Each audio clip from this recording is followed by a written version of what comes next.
All right, guys, welcome back to another episode of Too Many Hobbies podcast. I'm your host, Brian Elthorpe. This week's guest, Jerod Smith, coming from Old Lakeshore Charters out of Huron, Ohio. Jerod, welcome to the show. Thank you. I appreciate you having me on.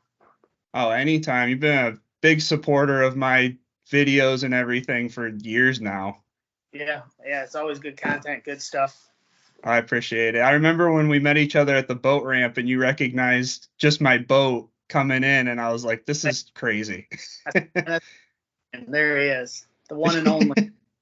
I don't know if that's a good thing or a bad thing, but I'll take it. Well, so let's get into a little bit about who you are, how you kind of started with the charter, and how the charter's kind of evolved now. I mean, it's turned into quite the operation you've got going on. Yeah, it wasn't planned, So a little bit of backstory, Obviously, I grew up fishing for a long time as a kid. I fished with my dad, my brothers, all that, my grandpa. We fished, and then I was a teenager, so had some buddies that started hunting, so I got into that. So I've always kind of done the outdoorsy type thing or whatever. And oh gosh, I've been at the Huron Fire Department since 2008 full time. And honestly, man, I never even caught a walleye before I started there. Like, I was a bass fisherman, cat fisherman, just a river kid, just played in the river and whatnot. But I met them guys, and they took me out on the lake a couple of times, and I said, oh man, this is pretty sweet. So they taught me how to catch walleye and perch and things like that, and a lot of good friends along the way through there. And a couple of years went by, and I said, man, I need to figure out something when I'm done here. We do 25 years and you can retire. And at the time I had about 17 years left to go, and I'm like, man, I probably should figure out a retirement setup, something to get me out of here. The captain on my shift, his dad was a charter captain, Captain Park's Charters. And I called him up and said, hey man, I'm thinking of this. Can I just tag along? Can I see if this is something that is cool? I like to fish. At the time, I didn't even do the hunting. He's like, yeah, of course, come on. He was super awesome. Took me along. I first made it a couple times, just tagged along and whatnot. And man, after a couple times, he's like, yeah, you should probably do your own. You would be just fine. So he helped me get my captain's license. He helped me figure out boats. He taught me a ton of stuff along the way. And I started my business in 2016. So Captain Park helped me get a 30-foot Sportcraft. That's what I started with. And we've been in every inch of that boat, fixing it. Still more to fix. Engines left and right. So I did that for a couple years, and that I just did the fishing. Captain Alex, who was not a captain at the time, came on board, first mated for me, I think in 17. He started, first made a couple of years, and then in, I think 2020, it would have been 2020, he got his captain's license. So we picked up a 21-foot Sportcraft, 21-foot Starcraft, and rigged it up for fishing for him. He kind of started along, and he's been going on his own for a while. This year we bought that 2022 𝐥𝐤𝐤𝐿, that 20-foot 𝐥𝐤𝐤𝐿 that he fished out of. 2 years ago, we added a 23-foot center console that Captain Phil came on and runs that for us. Phil also does some steelhead stuff and things like that. I still got the 30 Sport. So we got the 30 Sport, the 23 Century, and the 20-foot 𝐥𝐤𝐤𝐿 now. And my wife says we're done buying boats for a hot minute here. As those that know me, we're starting to try to build our house, and I promised her a house before another boat. So I'm kind of stalled out on growth right now. With the 3 boats we got, it keeps us pretty busy. And, I had a lot of friends along the way to get me going. Like I said, it has exploded a little more than what I planned on. But when Alex came along, it was kind of a time to grow. And then Phil came along, so it was even more time to grow. And, we started I wasn't going to do the hunting. And then when I had my daughter in 2018, I really didn't duck hunt at all that whole winter. I just kind of stayed home on my days off from the fire department and, hung out with her. And to be honest with you, I kind of missed the duck hunting. It was great being home, but I really missed that duck hunting. So I guess it would have been in 2019, I bought an 18-foot Starcraft. rigged it up, had my buddy John build a blind, and had the Amish guy canvas it, and my buddy Ed helped me get some things going along the way. And we hunted out of that for 1 year. I quickly realized it was smaller than I wanted. I came across a 21-foot Starcraft, so then, that was the boat Alex ran fishing. So we bought that, rigged that out, ran that for a couple of years. And then, now, of course, we hunt out of the 𝐬𝐤𝐬𝐻, which is a much better platform. It's a very nice laid out boat for fishing and hunting. It's just been a very good buy. We got that through Erie Marine. They were awesome. And so I don't think we're going to add any more duck boats for a hot minute. Certainly not going to add any more fishing boats. But that's kind of it. We fish. We don't fish year round. Obviously when ice comes, we shut down. But Phil fishes pretty much year round. He's on some steelhead trips now, doing really well. Alex is done fishing. He takes a couple months off to hunt, but as soon as hunting season's over, he's back ready to go. And so usually about March we pick it back up and run as many days as we can get in on Lake Erie, with the wind and stuff. But that's basically, what it's become. I mean, it's been a very successful endeavor for you. I mean, every time that somebody posts on a waterfowl page asking for Lake Erie guides, you're always on there. People are always requesting your business, referring you to new clients. And I mean, it just says a lot about you and the operation that you run. Yeah, I mean, I'm pretty fortunate for the clients that we have. They're very good to me. And when I started this, Captain Park kind of told me, he's like, this is a little bit more than just taking people fishing. And I said, kind of how so? And he's like, these people become your friends. I talk to God, they send me pictures all the time. We talk all the time. Holidays, birthdays. I mean, it really is, it has become more than just fishing and hunting for me. I spend a lot of time with these people. A lot of time on the phone, a lot of time out and, in the outdoors doing what we love. So I'm pretty fortunate for the following we have. We work hard for people and everybody's a great captain and works really hard for them. But the people for sure that I have are second to none, no doubt. Yeah. And this is your 6th year running. I started in 2016. So you got to do the math. Tell people I got a college degree, not in mathematics. So,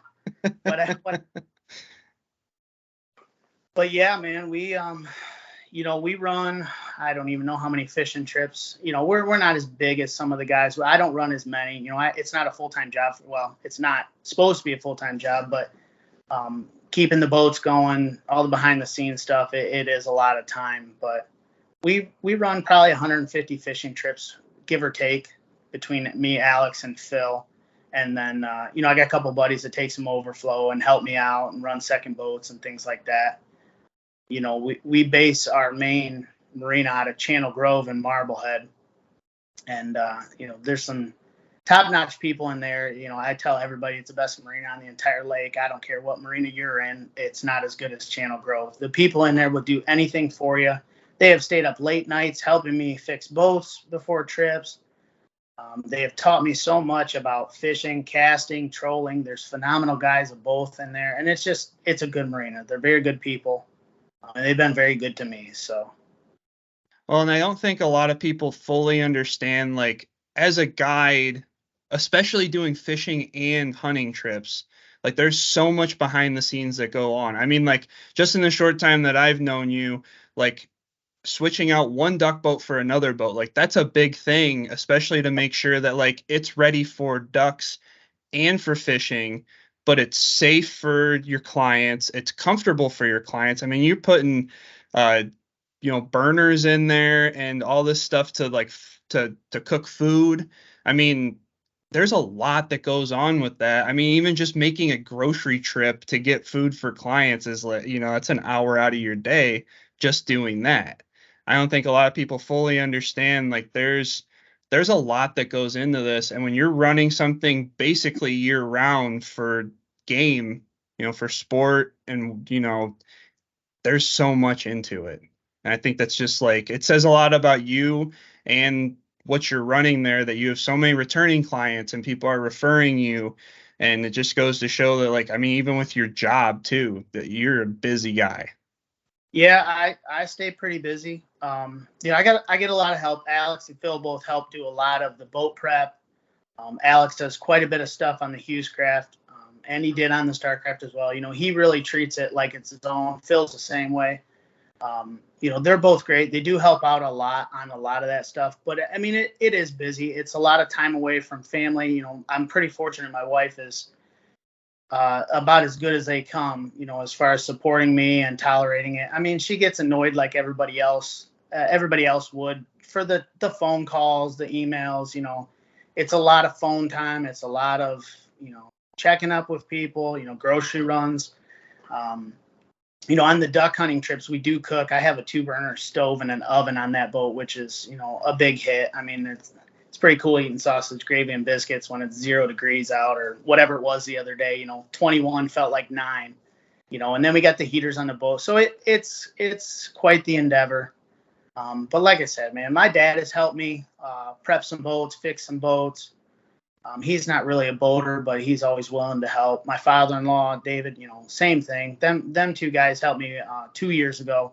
I was hurting for time, and they didn't even hesitate. So, it is a lot for me, but I'm pretty fortunate to have so much help, with everything. A lot of guys have helped, along the way. So.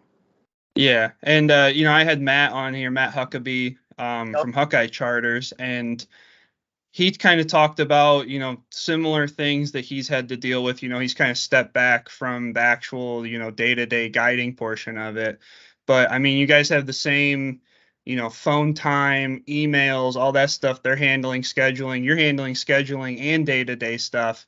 Like there's a lot that goes on for Lake Erie guiding. It's cool to be friends with you guys and see it behind the scenes, knowing that's something that I definitely couldn't do. But there's just so many people that you wouldn't really expect that many people to want to come up to Lake Erie to target birds. But there's a lot of people that just want to get on certain divers. Yeah, for sure. I have a lot of Southern Ohio clients that, they don't have that opportunity. I guess, like everything else, just like the walleye fishing, you kind of take it for granted, and growing up, I mean, I grew up, I don't know, 20 minutes from the lake. I grew up in Monroeville. I never fished on the lake. We didn't have boats. I had like a, inflatable raft, maybe a little old John boat, and when I started just fun fishing, I had a little 14-foot, aluminum boat, and I actually bought a motor off a park. It was a 1956 Evinrude outboard, 15 horse, and I started fishing in that, and all the guys at work, crack jokes, call it the river pickle, look like a turd floating down the river and whatnot.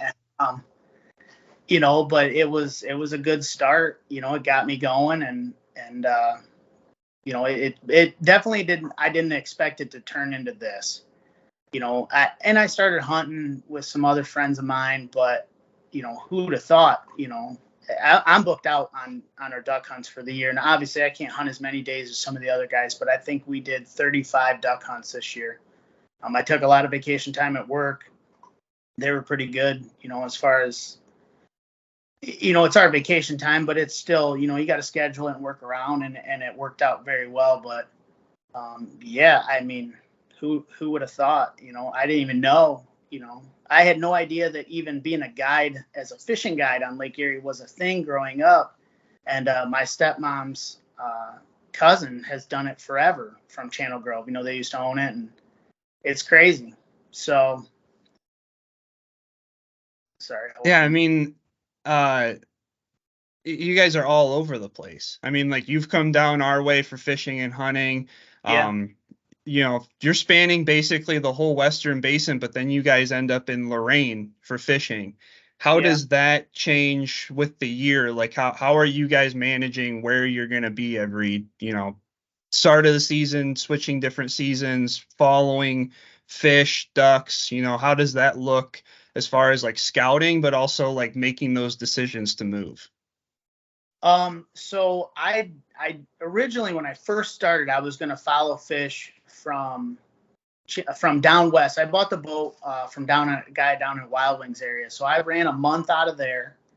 And then I was just going to move every year and follow the fish down through from, Wild Wings to Marblehead to Huron, because Huron's like 10 minutes north of where I live. So I was just going to finish my year there. Well, I got to Channel Grove and I didn't want to leave. So we stayed there, and, for years we could perch fish and not really have to move. And then, of course, fuel went through the roof, and I had an opportunity to move the big boat down to Lorain this year. So I gave it a shot, and man, the people down there were awesome to me as well. They were super cool. They took me right in. My dock partner, Brad, down there was an incredible dude. He helped me out a ton, kept an eye on the boat, and I fished down there. And of course, I moved down there and the fish stay around the islands, and then the perch came back. So I kind of missed that. I don't think I'll move back down to Lorain again. It was cool. I liked it. And, it was a good time, but, it was time to kind of, make that decision when I made it. And it worked out. It was okay. But, I don't think we'll do that next year. Now, Alex, he runs the 𝐥𝐤𝐬𝐻, so it trailers, and he can pretty much go wherever. So it's a little different for him because he's able to kind of move with the fish. We have a huge network of fishermen that we work with. All kinds of people that I talk to. I couldn't even tell you how many people we network with. It's probably 60 to 100 different people we can reach out across the state.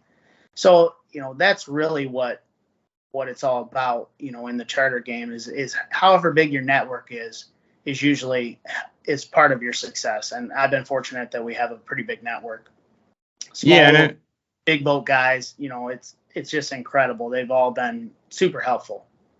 Well, I mean, that's like the cool part about not just fishing but hunting as well is, there's so many sportsmen out there, and like you said, networking is such a big part of just like learning and being able to adjust on the fly. If somebody gives you some intel, then you can use that to your advantage. Like everybody can be nice and they can be helpful, and obviously you run into people that don't want to give spots or scouting reports or whatever, but that kind of intel and that kind of camaraderie, networking, like that's a huge thing in these, especially in the game that you're in, but just for sportsmen in general.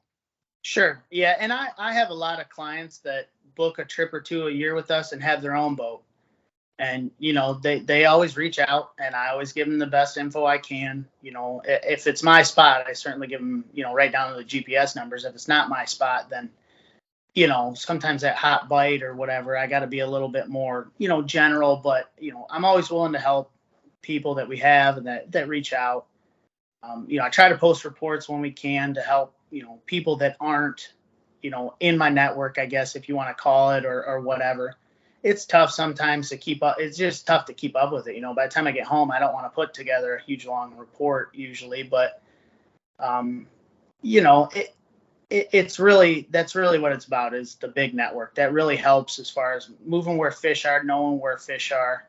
And we cast and troll and do some jig fishing as well. So we kind of do a little bit of everything, on that part. The duck hunting is a little bit more secretive, as most guys, there's only so many spots to hunt. So, luckily I got a good network of some great captains. And if people have reached out to me, for duck hunts, I always refer the same guides every time. I got a list of, all of them, and I just send the numbers and hope that they call, one of the other guides that are also top notch. Everybody up here, I think is a great guide.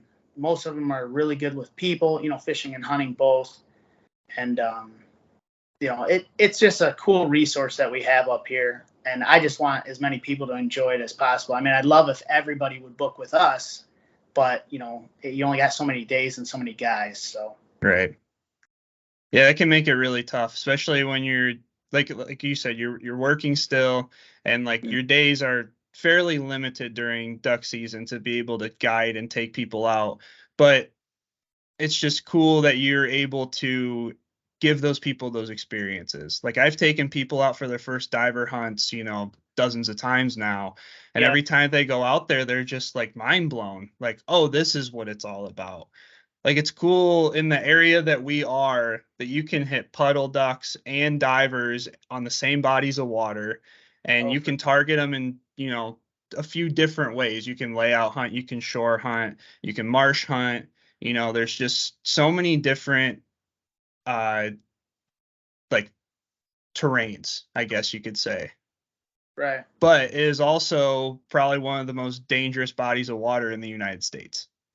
Yeah, we I don't know if I told you or not, but we were in the Maumee a couple weeks ago on a heavy fog day. It was the same day you guys were out. I was out, yep. We almost got hit by a tugboat, like close, Really? 30 foot. It felt like it might have been farther, but it was too close. Yeah, so Oh yeah. it's for sure dangerous. There's rocks, there's shallows, older boats sometimes. I mean, it's definitely a dangerous place, no doubt. Yeah, it's one of those things that, like, I mean, safety is always your top priority when you're guiding people, but like people on, like, I don't know, say like Real Foot Lake, that's not a huge place, the difference is the vast amount of water that we have, number one, but you've also got, down by us it's shallow. So when the wind kicks up, the waves kick up quick too. Yeah. And so you got to be able to read the water and say, it's time to go, or the wind can pick up and we'll be okay where we're at and we can make it in safely. Right. But have you noticed any difference in the Starcraft to your Hughescraft of like handling waves and things like that? I personally think the Hughescraft rides deeper in the water. The Starcraft tended to kind of float on top. It was a little bit lighter, so it seemed like it kind of float a little more. The Hughescraft feels a little bit wet, more of a wet ride, especially as the driver. But man, it's a cool boat. It's fast. On a flat day, it's so fast. It's so fast. It gets out of the hole quick with that Mercury 115 on it. I would like to get a little bit bigger down the road, a little wider. It's only, I think, 84 or 86. So it's the basic layout that I did on the Starcraft. This is probably the fourth or fifth duck boat I've rigged out. So, it got a little better with every time. I've figured a few things out. But I would say the Hughescraft rides better, but different. Okay. I guess is how I would put it. And, it's a welded boat, which I really wanted. I was tired of fixing rivets. That Starcraft was an old boat for us. It was, it was a great boat, and I had it rigged out nice. We had a nice engine on it, but, it was time to get something a little bit different, mostly for Alex, fishing wise, something that was a little more worry free than having to fix a rivet that leaked here or leaked there. It was just a little easier. Yeah, I mean, that Hughescraft, the layout on it's great. I remember you showing me the Starcraft when I met you and how you had that boat rigged out. It's so crazy to see your layout compared to like my layout on my boat.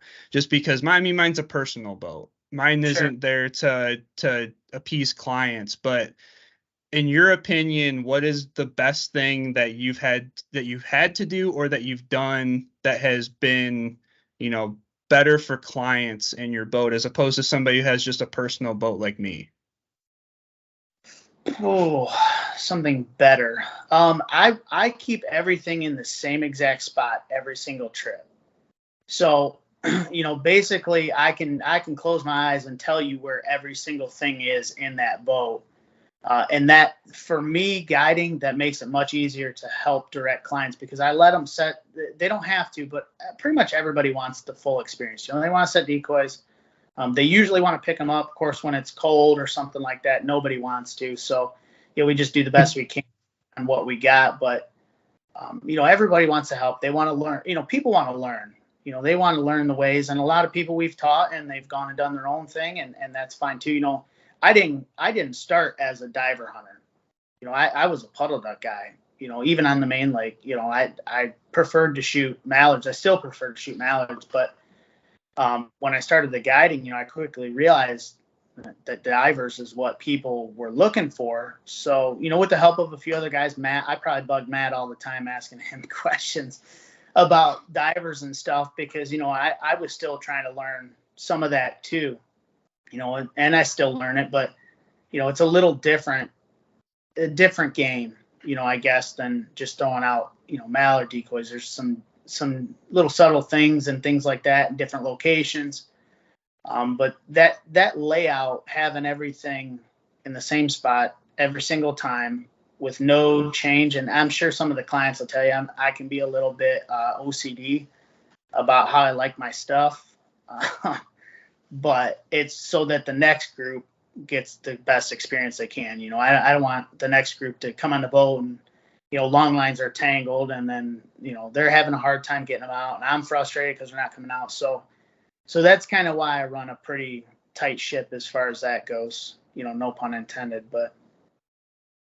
Yeah, I mean, I've talked about it before when I talk about like the videos that I've done when I'm talking about like setting long lines and stuff like that in the bags. Like that's something personally for me that I feel like it has to be the same way every time, or it's not going to work the way that I want it to. So I totally understand that. I think it's the biggest difference for me seeing like your guys' style of hunting, because you do mostly boat hunts.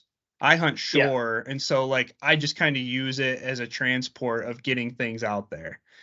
And I mean, it's not as comfortable as sitting in the boat, but like that's the difference I think between my 20-foot boat and your 20-foot boat, is that you have spots for like everybody to sit. You can sit 4 people in there and then sit in the blind, and like that's a cooler experience I think for somebody coming up here going on a guided hunt to say like, oh yeah, we were on the big lake and we were just sitting in a boat.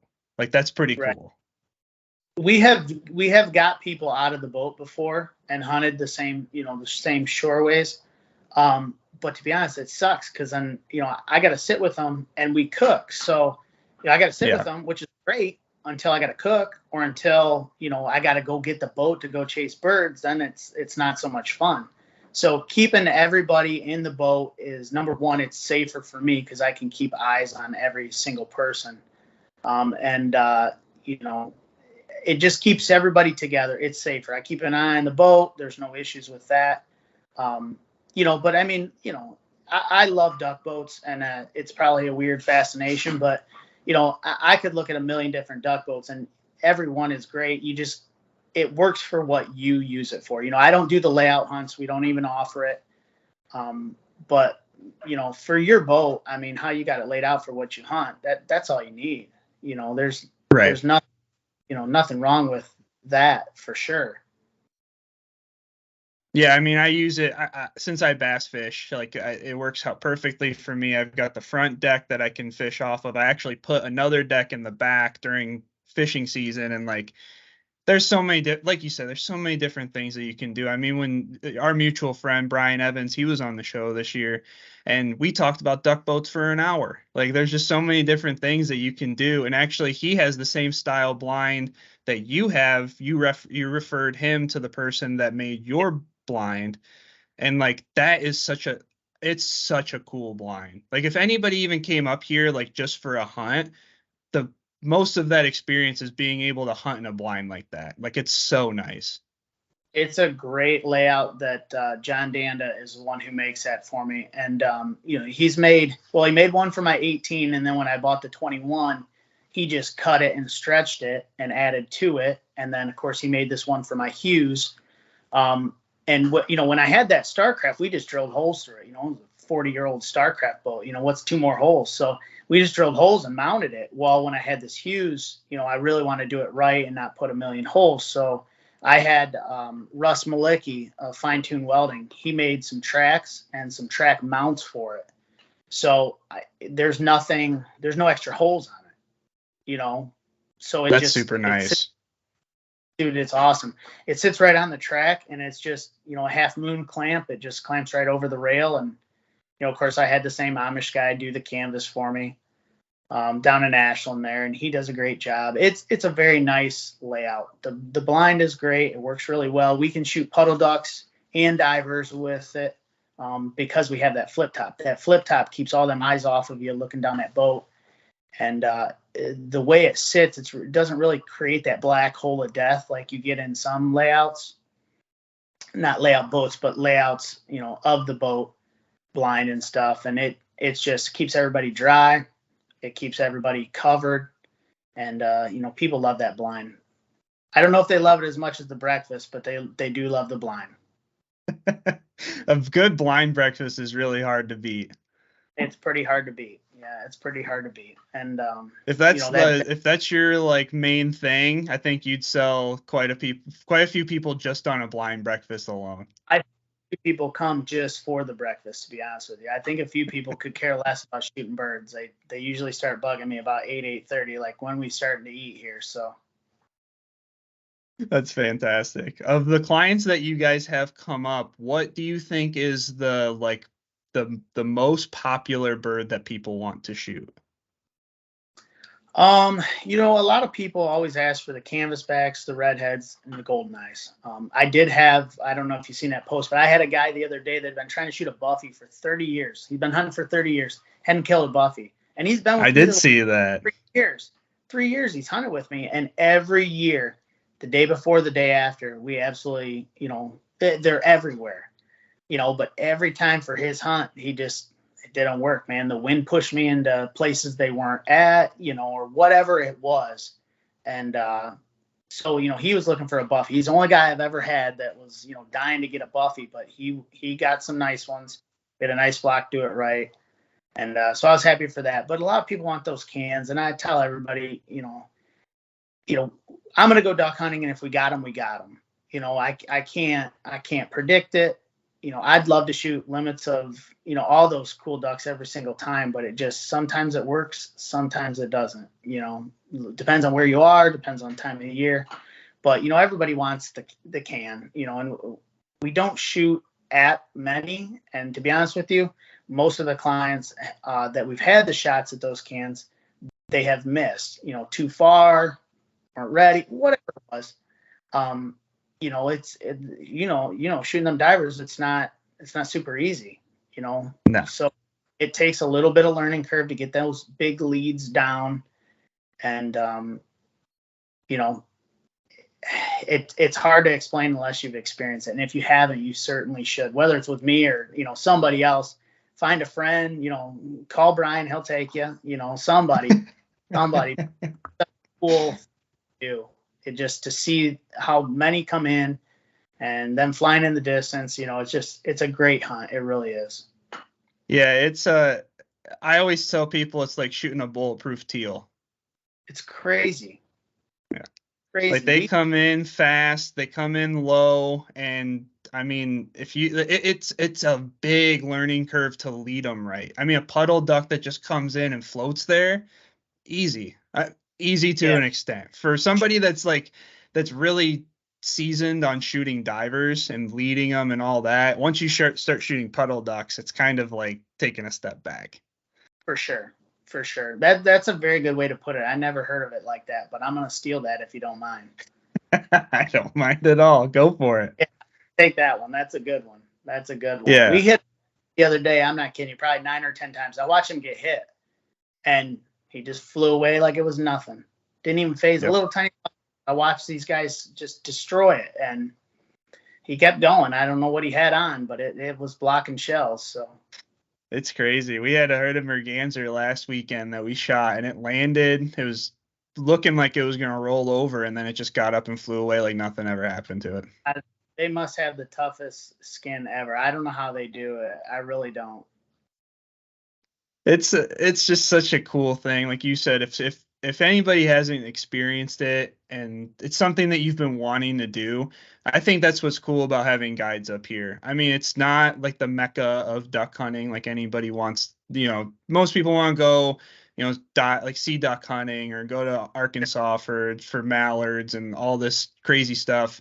But it is cool that we have such a great resource here and people like you that are able to make a living of it and show people the experience of diver hunting. I just think is fantastic. Yeah, it's like I said, it's such a cool place for sure. There are other places with more birds, no doubt. But for Ohio, it can be pretty good. I mean, it can be watching a lot of seagulls as well some days. You know, when it's 80 degrees out in December, like it has been a couple of times, it's tough. But man, when it's right, there's not much better. Yeah. I mean, I could probably sit here and talk about duck hunting all day, but I do want to touch on a lot of the walleye fishing too, because I don't think that there's a lot of people that, I mean, people know that it's the walleye capital of the world, but like to be able to switch from duck hunting to walleye fishing, I mean, because you guys are running until the end of December and then probably switching right at the beginning of the year over to walleye. What does that look like for you guys as far as like getting boats ready and trying to figure out like what the bite is going to be at the beginning of the season?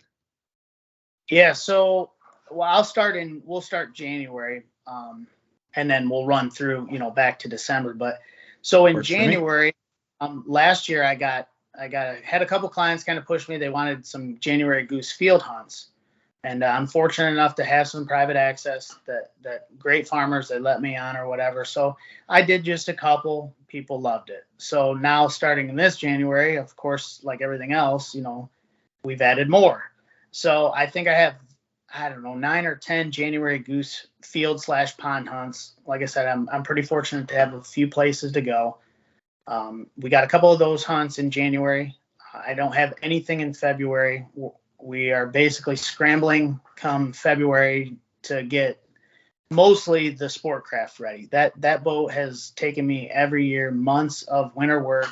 I used to do heated storage and it was really nice, but it was 35-minute drive one way. So this year we're going to do outside storage. Hopefully it works. Like I said, we sold our house, so we're trying to build a shop, but that's all kind of on pause right now. So come February, hopefully it's like 65 and sunny and not like it has been the last couple of years, because I got some work to do. So we prepped the sport craft. The center console is good to go. That shouldn't need much. And Alex's boat, we'll take it to his place. We'll pull the blind. We'll load the fishing gear back on it. So we need a couple of days. I think we got that boat pretty well laid out to where basically in a few hours we can take all the hunting stuff off, clean it up, get it ready for fishing, put the fishing stuff on, and he's good to go. We don't have to break in the motor like we did last year and the year before, because we bought, 2 new motors on 2 different boats in the previous 2 years. So that kind of delayed us a little bit. But starting in March, we usually start booking trips for Alex. He usually does, big fish, trolling, the slow speed stuff, crankbaits. That's kind of Alex's skill set. He really likes the spring fishing. He would run every trip in March, April, and May, I think, if he could. But he fishes from March through September, and then he's done fishing. I fish from April through the end of September, and then I switch to duck hunting. Phil is kind of the only guy we got that's just fishing. He will literally fish any day he can. He's ate up with it. Steelhead, bass, walleye, he doesn't care. He just wants to go fishing. So that's kind of the start we do. It's kind of as soon as goose season is done in January for me, we go 100 miles an hour trying to get everything, rigged, ready, fishing rods. I mean, my God, I don't even know how many fishing rods each boat has, but all that stuff takes time. You got to change hooks. You got to replace gear you broke, engines need serviced. My sport craft has a new engine being built for it right now. After the last year, I went through 4 engines in that boat. It was a disaster of an engine year. We had a lot of problems, but the nice thing about them big boats, they're pretty easy to put motors in. And I got a lot of good friends that have helped me do it. So, they taught me stuff and they still help whenever I ask. So we'll be gangbusters, and I'll start fishing in April, Alex in March, and Phil's we probably won't book anything in January, February, unless we get, one of them weird years with a ton of open water.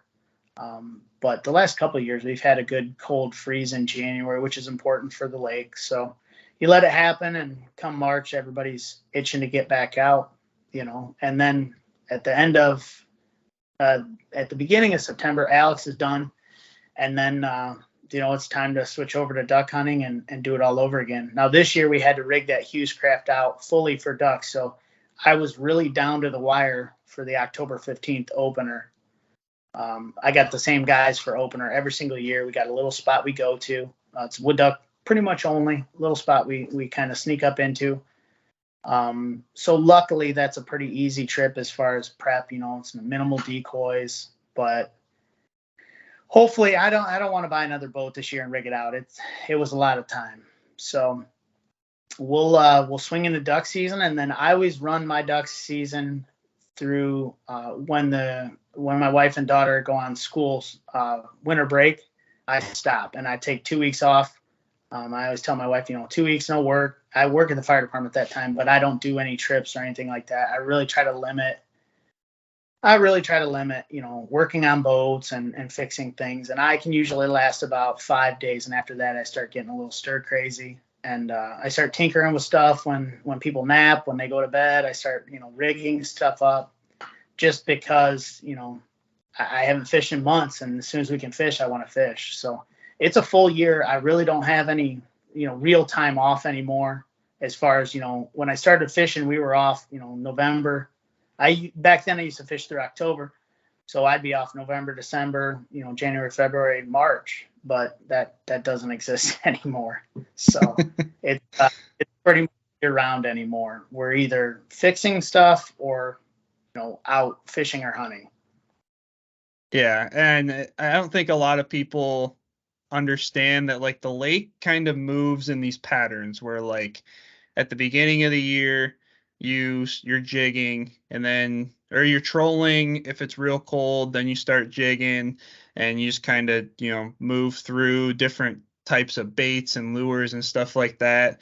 Can you give a rundown of like how that looks for you guys when you start fishing? Like you start trolling, maybe get to jigging, and like how that progresses for you guys throughout the year. So the fishing side on the walleye, we start in March, and it's almost all P10s, bandits, those slow trolling, sometimes 0.9 miles an hour to, 1.5, 1.7, depending on, it's all water temp based.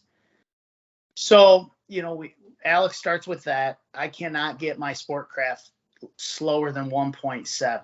So I usually don't start until after Easter. We really try not to fish any holidays, occasionally Memorial Day, but, we really try not to fish holidays. So Easter, we're always off. And then in April, for me on the sport craft, I troll crankbaits, typically bandits, from April through about the second week in May, sometimes the third week. Alex is sticking with, depending on where he's at, obviously, so that migration of fish, we typically start down west, Catawba, Marblehead, Huron, even if we can get out early enough. And then we follow those fish down west and follow them back east with Alex's bows. So, that small boat is your typical small boat fishing. So, he's typically running cranks March, April, into May, sometimes even June. If he's fishing further east, I don't know if you know much about the east fishing, but the crankbaits down east are king. A lot of them guys only run cranks. But June, July, he'll typically go to spoons, and then sometimes we end up going back to crankbaits in August and September if them fish get in the shallows, get in the rocks and things like that. For Alex, the Century, the 23 Century is basically the same. That boat runs out of Channel Grove as well. We have a dock for that. So that boat is similar in the spring, but unlike Alex, who typically makes his way down east, that boat stays, in the Marblehead area. So that boat and the sport craft typically fish the same style. So we start, like I said, in cranks in April into May, and then as soon as I can start fishing True Trip 40 jets, I'm making the switch, because I would prefer to run the True Trip 40s over just about anything. Those with small spoons, Michigan Stingers, are really how I like to troll. I feel like that's what I do best on the trolling side, versus I don't like running harnesses. I can't stand it. And I'll run the cranks if I have to, but it's not really my preference. Now, of course, when I went to Lorain, I had to run, mostly all cranks except for a few weeks. So I kind of had to learn. I asked a lot of people a lot of questions. Like everything else I've done, I just ask everybody else as many questions as they'll answer and absorb as much info as I can. But once we start trolling spoons, I'll troll spoons as long as the fish tell me otherwise. Some years we troll spoons all the way through the end. Some years, as them fish move offshore, it gets warm. Some years we got to switch to harnesses. I think one year somebody in Channel Grove, figured out that, we were having a couple tough days or whatever a couple of years ago, and somebody started running bandits with a 2-ounce weight, 6-foot leader, and a bandit. And we did that for a few months too, and it caught fish, so I kind of let the fish tell us what to use. But as far as the trolling goes, that's the typical transition for us. Crankbaits, into spoons, back into crankbaits to finish out our year, or harnesses. I don't like running the harnesses, so if I can avoid it, I try to. And then, of course, we do cast for fish. We also jig, I'm sorry. Alex does all the jig trips. He's very good at it. That Hughes-Craft has a bow mount trolling motor, so he can spot lock. If we have no wind, he can, bump it and drift. But he does all the jig trips. He's kind of the jig man. I really don't like it. I know a lot of people do, and I hate telling them that I don't want to do it, but I don't like it. It's not my skill set. But what I prefer to do is cast. So typically about the second, third week in May, I load up with all my clients that have been with me for years that I know like to cast. Some of them will only cast. Some of them will do either. So we load them up in May and June. And then, if we can cast, meaning if we got wind or the fishing is good, we'll cast. If not, I suggest to them, one or the other. Hey, maybe we don't have any wind today. We might get them casting. A lot of guys, get them casting with no wind. But I usually play the odds in my favor. And if we got no wind, I usually flip over to trolling. Do you have a lot of clients that prefer to troll? Is that kind of like the diver thing where like people want to come up and experience a trolling trip on Lake Erie, or how does that work for you guys when you get preferences? I have a little bit of everything. So I have a lot of guys that came to me because I cast, and a couple of times we've had to troll and they've said, oh, well, this is different. You let us do stuff. So just like in the hunting, I let clients net fish. I let clients set rods. About the only thing I don't let them do is drive the boat. Yep. Other than that, I really let them. And I have some guys that are phenomenal. I mean, they're as good as any first mate on the lake. It's all 6 of them sometimes. So I really kind of have had the same people for so long now. They kind of just a lot of times say, hey, just tell us what we're doing. And through the network, if the casting is great, and I know they can cast, because that, not everybody can cast. I have a lot of family groups with small kids, and I'm sure we could work through it and catch fish casting. But as you know, the trolling is such a productive way to harvest fish. When you got a 7-year-old kid, if you're not catching fish casting, they lose interest, and, you want them to come back, for a multitude of reasons. Number one, you want them to have a good experience. But number two, I've built my business on repeat clients. So I want them back, I would go for 100% rebooking if I could get it. We're close. We're very high up. We have a lot of people that rebook as soon as they're there that day. They have the same trip every year. They just know. So I have some guys that won't troll at all. I have some guys that don't care, and I have some people that prefer to troll for the simple reason that it's a way to harvest fish. They know it's going to be successful. They know that they're going to be interactive. They know they're going to, the kids are going to get to do stuff. Everybody learns, and it's a good mix of what to do.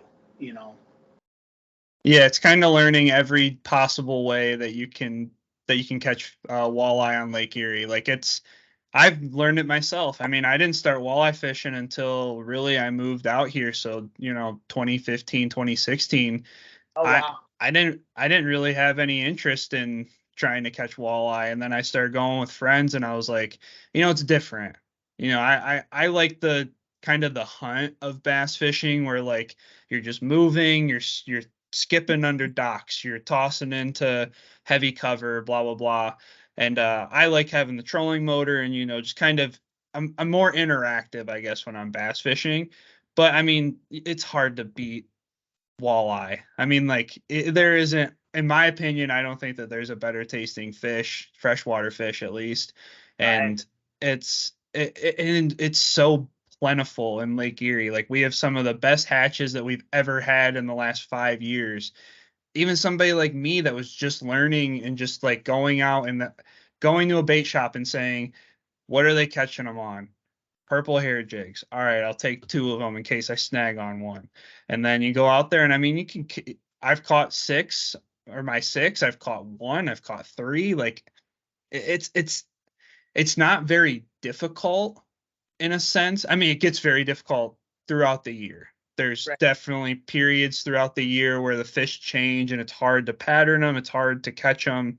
Totally get that. When it's hot, that's when it's fun. Yeah, for sure. And I'm no different. Like I said, I grew up a bass guy too. The same thing.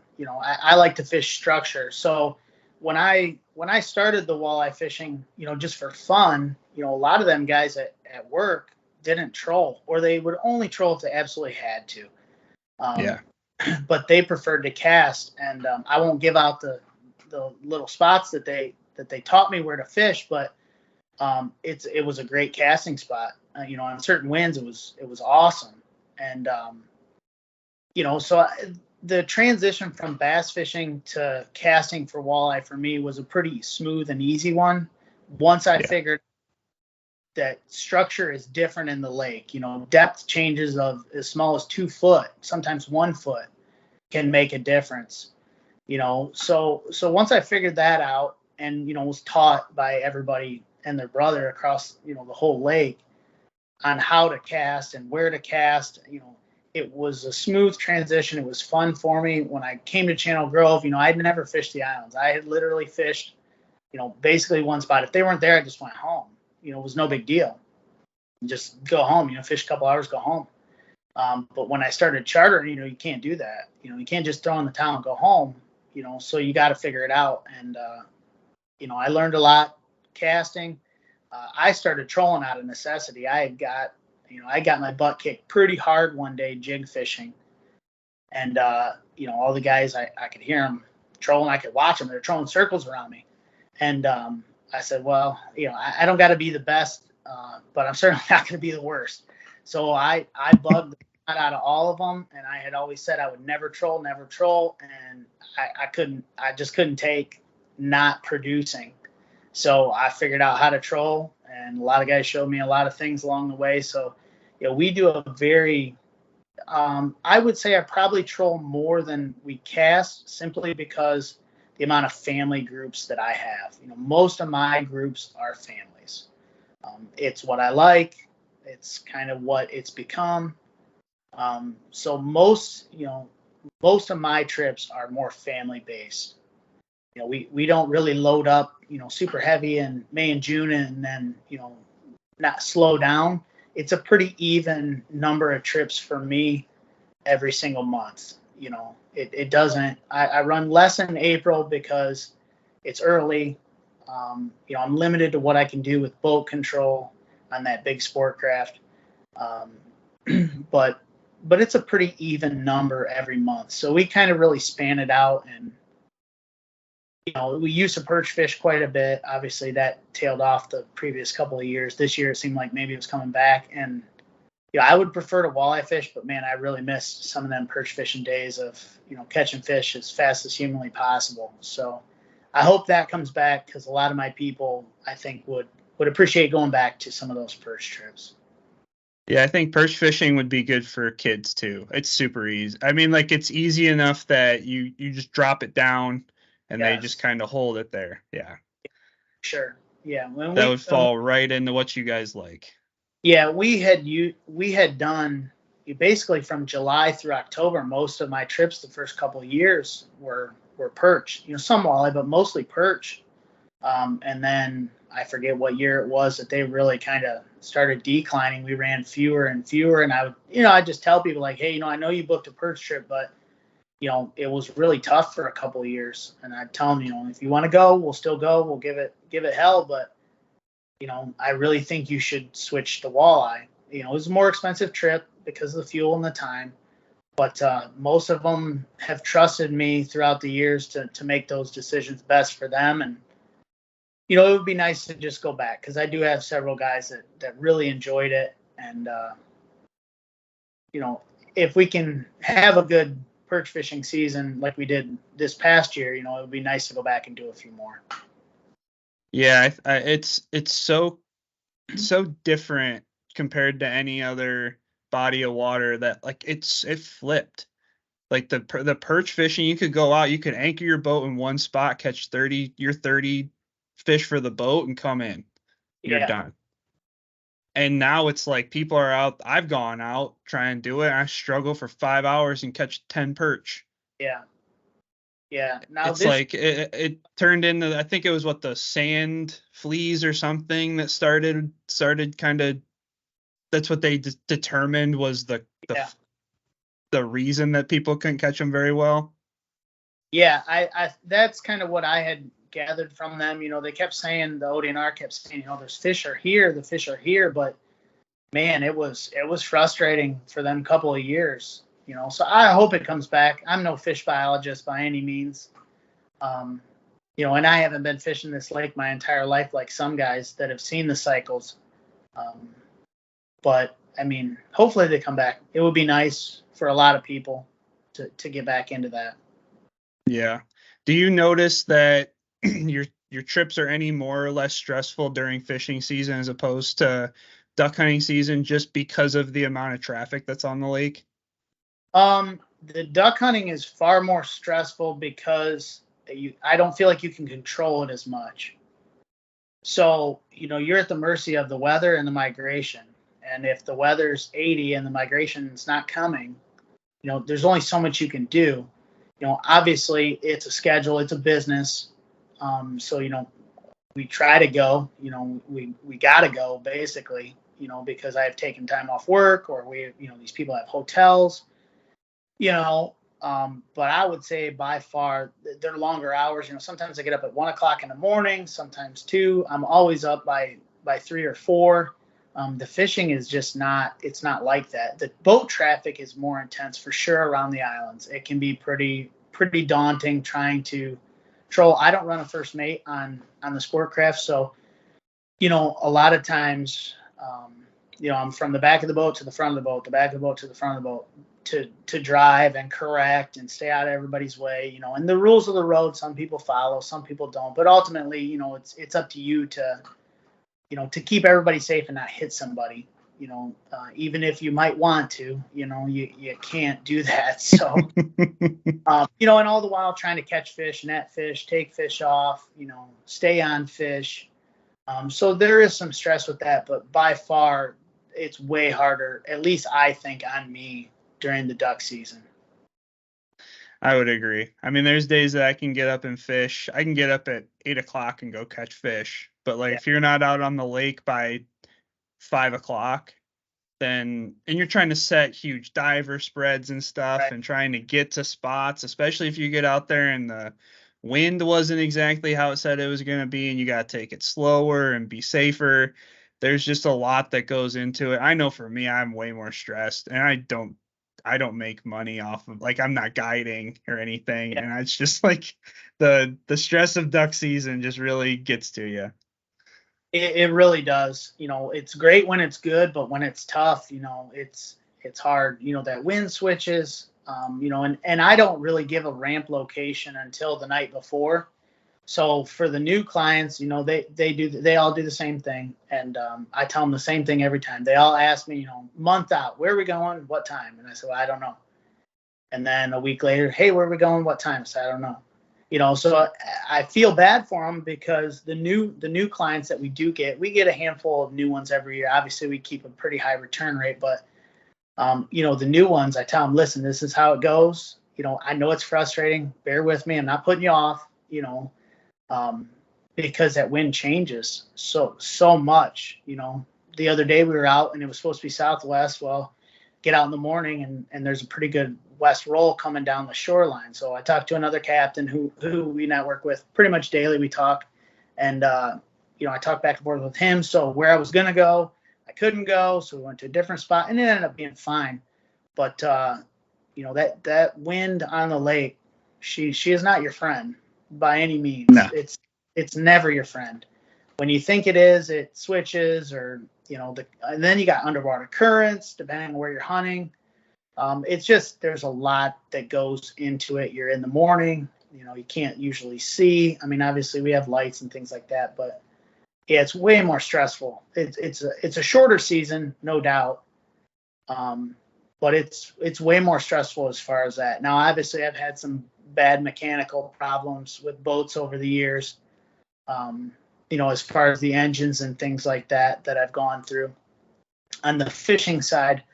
But I don't know. I kind of feel like you kind of can roll with that a little better. But the duck hunting is such a season. You got to jam everything in as much as you can. And if I get up at 3, I don't get home till 3. We hunt typically till around noon. By the time we get back to the ramp, it's 1:30. I got to clean up the boat. I got to tarp the boat. I got to bring it home. If it's cold, I got to put a heater in, thaw it out for the next day. I got food that I cook. I got to prep. We have heaters on the boat. So if we run out of propane, we got to do that. There's a lot to every single day, that goes into it. So for sure, the duck hunting, I would say, is way more stressful, in my opinion, for at least what I do. Yeah. No, I totally agree. And it varies as well. There's people that they live for it, and like obviously we all live for duck season and love the chase of it and stuff, but there's some people that just that's where they're comfortable. They don't like the boats around them during fishing season. They don't like the stress of like that traffic that they have to deal with, and like duck season kind of gives them that solitude where like you're basically on your own. For sure, you're on there. There ain't nobody to help you unless you got friends. I seen the other day, both U.S. guys were pulling their boats out of the water due to the temps, which, I mean, it is what it is. But when you duck hunt, it's definitely a different breed of people, no doubt, because it's you. There's nobody, unless you got somebody else out that day, it's you, So, we got a kicker on the duck boat for that specific reason. I've rode a kicker in more times than I care to. So that's why I run the kicker on that boat, for the safety aspect of it. May not get you home, but it'll put you on somebody's beach at the very least, and you can figure out from there.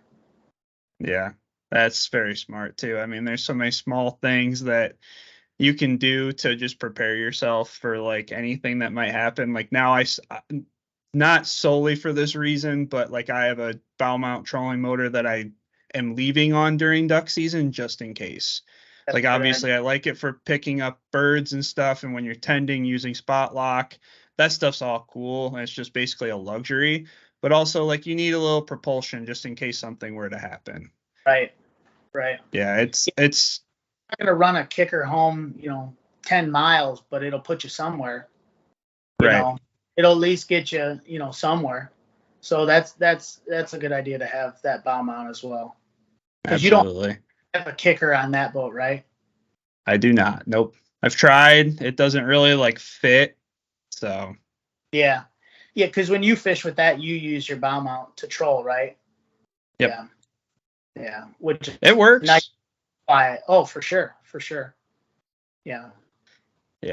So what's coming down the pipeline for Old Lakeshore Charters? So obviously we're still in duck season. I'm off until next Sunday. I got some family time coming up, a couple days at the firehouse, and then I take a pretty good hiatus. Starting on Sunday, we run 21 straight days to finish out my season on ducks. And next year I don't got anything big planned. We're not adding another boat. I don't think we're adding any more captains unless anybody's looking. We can always use somebody on that 23. So, Phil has some limited schedule due to his full-time job. Alex fishes as much as he can with his full-time job. But a big thing for me, I'm personally wise, I'm trying to get that shop built as fast as possible. Everything was frozen solid the other day. We had to kind of alter a few things because of it. And Old Lakeshore Charters needs a big shop. So if anybody knows anybody that can build one, give me a shout, because we're going to be looking here sooner rather than later, I hope. It's having a shop of any sort is just a godsend. Oh, dude, every time I see your videos, I'm like, man, I need something like that. My new one's such an upgrade from my old one, and actually it's a little bit smaller, but the way that it's laid out, there's way more like storage in it. It's just right. Night and day difference. Well, your old one had stone, right? It was dirt. Yeah. This one's not, right? It's concrete. That's what I thought. It's a massive difference. I figured it was. I know every time I see it, I'm like, man, I need me that. I need something like that in my life. Yours is probably going to end up nicer than mine, especially the way that you're rolling. That's going to take a while. I got a lot to pay off before we get that far. We've expanded and expanded, so it's time to slow down for a hot minute, catch back up. Hey, but that's part of running a business. Yeah, we've been fortunate. Like I said, it's been a good move. I didn't think it was going to turn into this when I started it. 7-8 years ago. I had no idea. I thought it would take me. At the time, I had 17 more years to go in the fire service before I had the opportunity to retire. And I thought, by the time I retire, it'll be where I want it. And it absolutely exploded. I totally underestimated, all of it, everything about it. So it's cool though. I mean, like it's awesome to see your success. I get excited when I see people that are referring you, and I'm stoked for you. I'm happy to see I'm excited to see what's gonna come in the future for you guys. I appreciate that. And I think that you might know what's coming, but at the end of all of these episodes, I like to ask the guest, if you could take on one more hobby, what would be the hobby that you'd take on? Oh, man. I wouldn't mind like going down and catching some alligators or something cool like that down in the swamps. Something a little different. Yeah, something different. Something terrifying? No, I'm not very dangerous, man. I'm not a wild man by any stretch. I'm pretty boring, but I could get on board with catching some alligators. That'd be all right. Down in the swamps, running airboats and stuff. I'd be on board with that. I think that would be a really cool experience. And if you start getting into it a little bit more, like I can't imagine the kinds of stories you'd come up with. Yeah, we're not going to offer any guided alligator hunts anytime soon, but I wouldn't, for sure. That'd be really cool. Well, man, I really appreciate you coming on. I'm always following along. I love the pictures that you guys post. I love what you're doing. And feel free to plug anything that you want. Yeah, for sure, man. If anybody's looking, you can give me a shout on the phone, 419-541-0765, or hit us up on the Facebook, Old Lakeshore Charters, or on our website at oldlakeshorecharters.com. And you won't regret it. No. I appreciate it, Jerod. Thank you for coming on. Yeah, I appreciate the time. Thanks, buddy. Absolutely. We'll see you later. Hey, buddy.